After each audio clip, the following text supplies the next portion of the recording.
Hey, thank you for tuning in to Mr. Cliff's Toy Shop. On today's review, we take a look at the Super 7 Thundercats Thundertank. I have to be completely honest here. The anticipation and excitement that I had for this item has since died, and it's been due to the delays. Not the initial delays, but really that last one. I ordered this item directly from Super 7, which I don't do. I don't order items from Super 7. But I assumed that Super 7 would get this first, and I wanted to have this first. Lo and behold, it seems that every other company which was carrying this got it first, and those that ordered it from Super 7 was the last to get it. So that had me a bit bummed out. Where are the people? The people are supposed to be in but why are the people on the box? That don't even make any sense. So for accessory, let's take a quick look at what we get. So we get Thundrillium, which powers the Thundertank. Really wish that this would have had more paint. This is a nice inclusion. The paint, however, just suffers from a lack of it. We get the Samo flange. Again, another cool inclusion. And then we receive the Claire Canopy. But then why is it seed then? So for the accessories, I have to mention there are a few items which should have been included. Before I jump into those items, let me also mention I'm well aware of what came with this before purchasing it. Like, this is not a surprise at what I'm getting. But things that should have been included. So we should have received trail effect pieces to go around the treads. In the series, when the Thundertank is moving, it is constantly kicking up dust, dirt, smoke, or other debris. Having an effect piece to capture that would have really made this look stunning. Similar to the Tamashii effect pieces that go around the feet of running characters, that would have been such a nice touch. In addition, we simply need to have blast effects to go within the turrets. We should have received two type of blast effect pieces, one singular and the other sort of multi-directional. In addition, perhaps the simplest piece to add on would have been flame effects for the front two turrets. Not a mandatory effect, but I would have liked to have flames attached to the exhaust port. And last but not least, for the Thunder Tank, it would have been nice to have some separate reserves of Thundrillium. And as my son mentioned, who doesn't even watch the Thunder Tanks, he said, why aren't there any figures included? And that is a great question. Now, while I would have loved to got a Snarf inclusion, I can see how people would have griped over that. However, we could have got a Snarf with no accessories, and then they could have released that separate version. But at the bare minimum, we should have received Pantra. So for overall accessories, I'm going to give the Thundertank a 5 out of 10. I like how it's made. You like how it's made? Yeah. Okay, so for design, I thought Super 7 was exaggerating. We saw the image of someone holding it, and it was this massive figure. And I was like, look, either they imposed the image or it was a smaller guy. This thing is large. It is a very large vehicle. I'm really happy with the size of it. So being that this is so massive, I'm going to try to wrap up design pretty quickly, just pointing out a few items. First, talking about the paint and the overall color. I really think that they got the color accurate to the cartoon series. Looking at the paint itself, it's somewhere between a matte and maybe a flat paint. I wouldn't mind if the paint itself had more of a premium look to it. So in the cartoon, the Thundertank had strong cell shading, which often gave the look of it being very reflective. Unfortunately, with the flat paint that we see on this vehicle, all of that effect is lost. If Super 7 chose to use a metallic or pearlescent paint, that reflective imaging could have been captured. When I think about that, it's very similar to how Silverhawks looked into the cartoon. Not chrome, but that you can tell that they were polished. And unfortunately, the Thundertank does not have that look.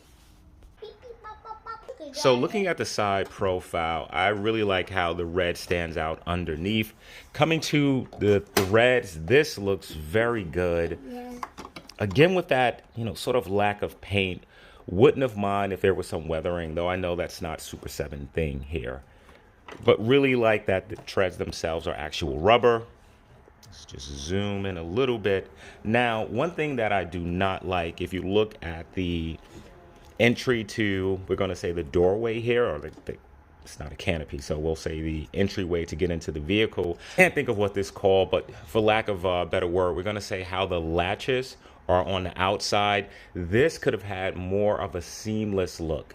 Definitely could have been done. So I'm not happy with that. Yeah, it kind of looking kind of soft, right, Dad? That's right. Yeah, it looking soft.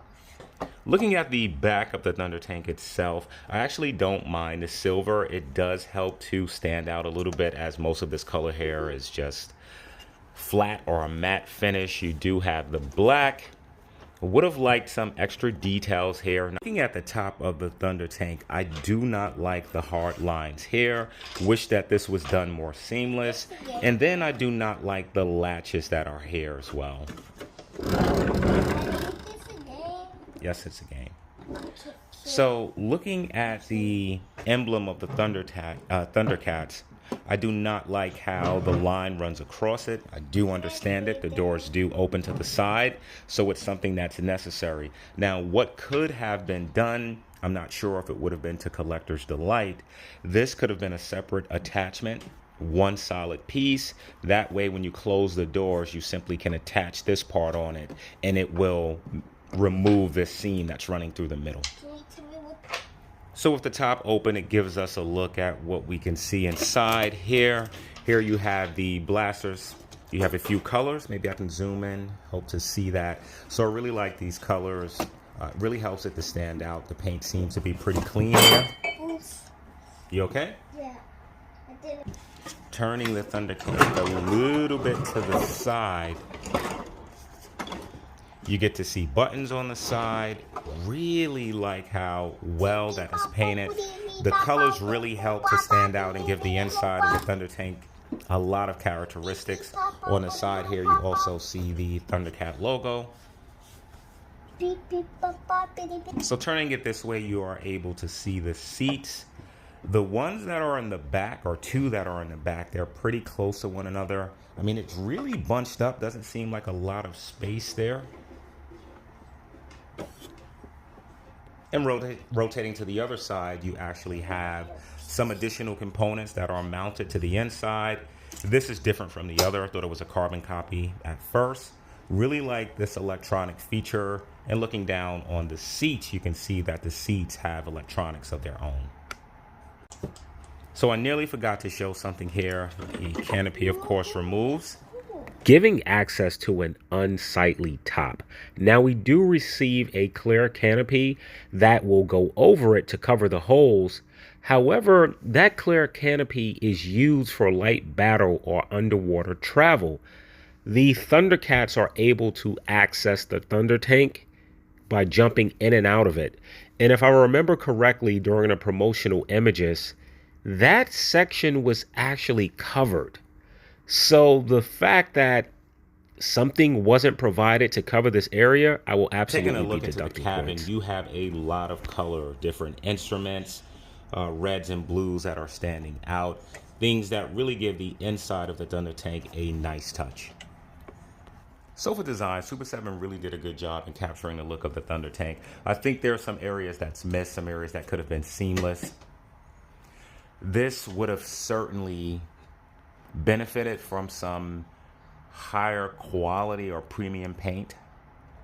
Okay, so I nearly missed something. With an item so large, it's pretty easy to overlook details. So in the cartoon, Snarf typically rides in between the driver and the passenger in the Thunder Tank. And if you look at this space right here, it is certainly not going to be large enough for Snarf to squeeze in between. Just as an example, we'll use this best action figure Bebop, which is certainly smaller in scale than the Super 7 figures. And he cannot accurately fit in between there. That is a designing issue. This cabin should have been larger, meaning that the overall vehicle itself should have been larger. Also, with this section right here, this is usually presented as open in a cartoon, where the Thundercats that are in the cockpit and the ones who are in the rear can actually interact with each other. Continuing to the back, it's possible that the seats can be one way or the other, but my recollection is that these seats that are in the front are actually supposed to be side facing, meaning turned all the way. I'm able to turn the seat slight. I would have really liked if I was able to fully turn these either to the side or back. That would have been great. And it seems that the engineering is sort of there, so I'm not sure why Super 7 just didn't allow it. Perhaps it may hit this area, but I'm pretty sure that the seats actually belong to the side there. So I'm going to make an adjustment to my overall score for design. I'm certainly going to deduct a point at least, as there are some things that aren't correct. So for overall design, I'm going to give the Thundertank a 5 out of 10. So is the Thundertank essential to your collection? So the Thundertank first appeared in the second episode of the original Thundercats series, being built by lead engineer Panthro using previous parts to their wrecked spaceship. The Thundertank was built to allow the Thundercats to explore an unknown terrain while acting as a mobile defense center. The Thundertank housed 2 compartments for driver and passenger, the front cockpit area, which could hold up to 3 individuals, and the rear compartment, which had 4 seats as well as a mounting weapon. While not known for being quick, the Thundertank was a fully capable vehicle, providing both offensive and defensive capabilities. The Thundertank came equipped with an articulated mouth, allowing it to crush, hold, or carry items. Claws that were able to extend as well as retract, to grab items, gain traction, and even climb cliffs. The claws were able to raise, exposing energy cannons underneath. The Thundertank had a single barrel blaster mounted in the middle and a 3-barrel blaster in the rear. As far as toy options, you actually have a few Thundertanks. LJN produced one of the first. However, that one only allowed capacity for a single figure. Bandai also did a Thundertank, which was on the 2011 series. If you're looking for a Thundertank that aesthetically copies that of the original animated series, if you're looking for one that's going to work with your Super 7 and Mattel figures, and if you're looking for one that's going to hold the majority of your original Thundercat figures, then this is the one. So as far as being essential to your collection, I'm going to give the Thundertank a 10 out of 10. So for functionality, let's go ahead and start with the front of the Thundertanks. Each claw is able to move up, revealing the wheels, which collapse down. And then you have a blaster, which can extend, I think. That's unfortunate. So it does not extend. However, it does move down and up.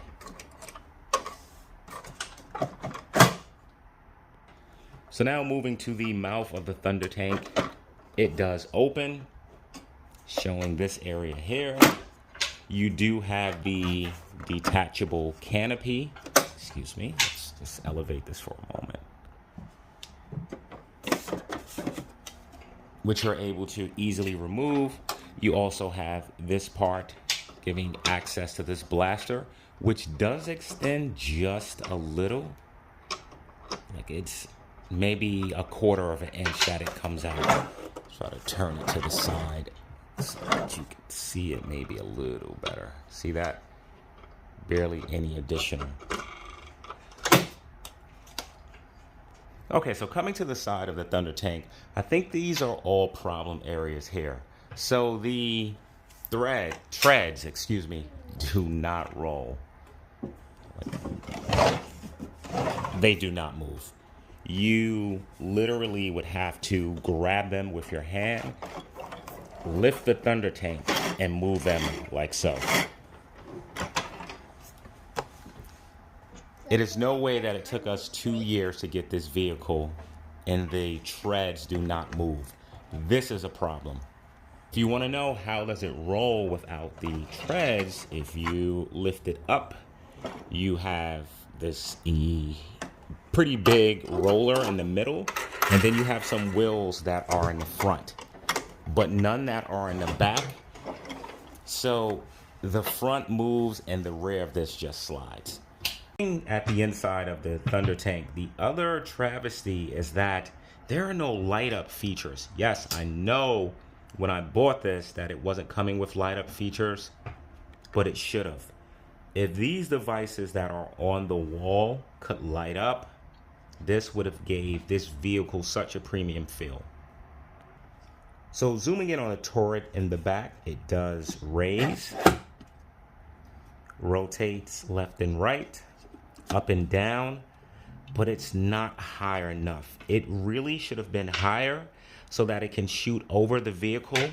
And the height level, it barely shoots over. So this is something that Super 7 should have fixed as well. Like in this range, you can only shoot stuff upwards. You can't shoot anything in front or down. Okay, so to get a character mounted, you do have peg holes, which is good. Okay, good. Put one here, okay?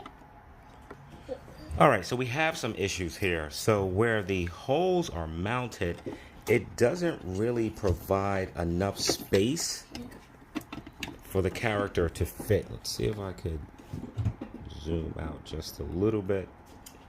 If you see the holes where my fingers are pointing, they line up right around here, and just Lionel is just way too close to really properly hold this.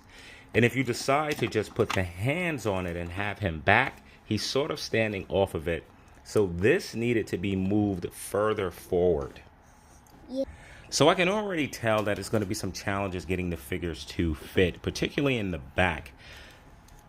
The problem is that these figures aren't that well articulated, so the legs only go about that much, and to have some of the bigger characters fit in the back,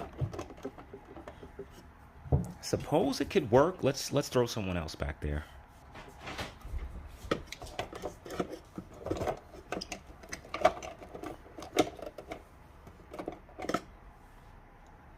All right, so it's not the best.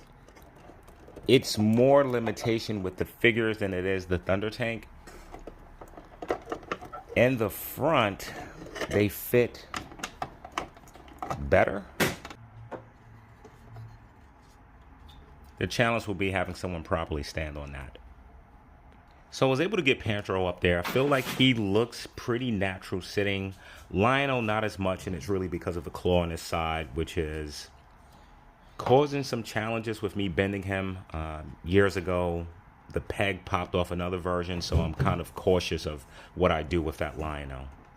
And if you want to see it with the canopy on top, okay, so I had to force Lionel down. You can see he's sort of awkwardly angled as the canopy wouldn't close the way that he was angled. But with it up here, you can get it to close all the way down with two figures. You can also put this one up here with both figures inside. So I want to mention some missed areas. If memory serves me correct, in the cartoon, the side of the Thundertank was storage areas. So having these areas be accessible to maybe where you can store some of the Thundrillium would have been a nice touch.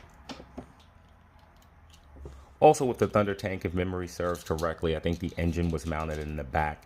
So having access to that engine, having these flaps be accessible, showing some internal components, would have been a nice touch. So for overall functionality, I will be deducting points. I'm deducting points because the treads do not move.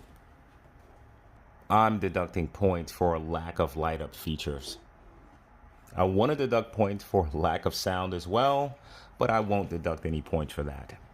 I'm also deducting points for the turret inside of the cabinet for not having the proper clearance. I was going to deduct a point for the light up feature with the eyes. It shows that it's white initially with the first promo images. However, it's more of a greenish color and it's really not that vibrant. But being that I deducted points for the lights, I decided not to take any additional points, as that should have been a light up feature. I will not be deducting points to how the figures fit. The limitations are more on the figures than the Thunder Tank itself. So for overall functionality, I'll be giving the Thunder Tank a 5 out of 10. So for pricing, the Thunder Tank comes in at a whopping $480. Add in taxes, add in shipping, you're looking at a price point of roughly $512. So now is the Thunder Tank worth the price of admission?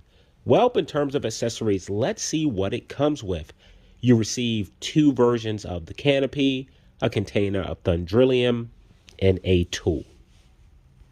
I can't help but to compare this to the Fell HasLab project with the Ghost Rider. While these items are not identical, there are a lot of similarities. If there are 2 areas to where the Thunder Tank suffers, it is accessories and functionality. Starting with the accessories, we should have absolutely received blast effects. Those should have been an automatic inclusion. I also feel that the trail effect pieces that you see with this Ghost Rider project, Hasbro thought that through. Super 7 did not. Another thing that was thought through was the light up features. The light up features make any of these items seem more premium and really bring it to life. It's sort of that difference of, yeah, this is a toy versus this is a high-end item. The HasLab project also included a driver. This should have came with a figure. I say that it should have come with Snarf, like the Bandai Thunder Tank. That would have been a pretty good inclusion, and just released Snarf for everyone else who wants him. But we should have got a figure with this item. Now, looking at the price point, the HasLab project was a third of the Thunder Tank, and it failed because enough people didn't see the perceived value. Looking at accessories, looking at functionality, that Ghost Rider vehicle is better dollar for dollar. So for pricing, the Thunder Tank seems grossly overpriced. So for pricing, I'm giving the Thunder Tank a 6 out of 10. That should give the Thunder Tank an overall cliff score of. So now is the Thunder Tank a pass or a purchase? This vehicle has some shortcomings. You just heard me mention them.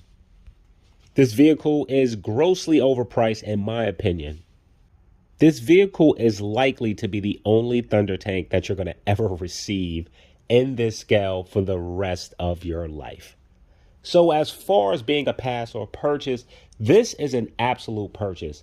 This is as iconic as the DeLorean, the Batmobile, Kit. This is a must-have for any Thundercats fan, regardless of the limitations with this. I'm the biggest. So for size comparison, here's the Thunder Tank next to one of my son Tonka trucks. The Tonka truck is lined up to the rear of the Thunder Tank. Here's another one of his Tonka trucks. Here's another one of my son trucks. This one has light up features, and just for perspective, this might have been $80.